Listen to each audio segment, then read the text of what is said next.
Hi everybody, it's Julie Hess with the Julie Hess team here at Keller Williams, and today we're going to talk about the housing bubble.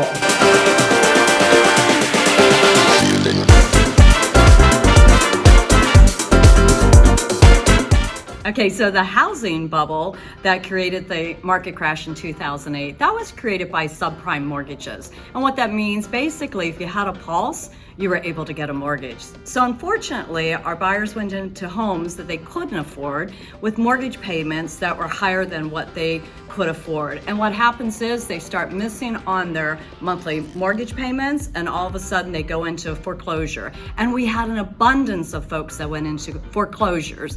And then what happened, we had high prices with our buyers not being able to stay there. All of a sudden they're out, and we had all the homes go into foreclosure, which caused us to have a crash. What we had is we had a financial crisis. And because of that, our building did not stay up with the demand, our new builds throughout the year. So even before we went into 2020, we had a heavy demand on our real estate market. Now in 2020, we all know what happens. We had a health crisis. Nobody could predict that we would get COVID. So all of a sudden, what we had is we had people's lives change, and they probably change forever. So all of a sudden now we have a greater demand on our housing market. Why? There's three reasons that we hear over and over and over. Reason number one is we're working from home. And sometimes we have two partners that are working from home. They might be at the kitchen table, they could be at the dining room table, and all of a sudden we have a need for a different style of home, for a new lifestyle. And we have our kiddos that are home. They're in school, they're out of school. So we have, like I said, a new lifestyle. Number two, I hear a lot of folks tell me that they're not going to put their parents into a elderly home, not after COVID. They want them with them. They want their loved ones to stay with them. So we have a high demand for those in-law suites.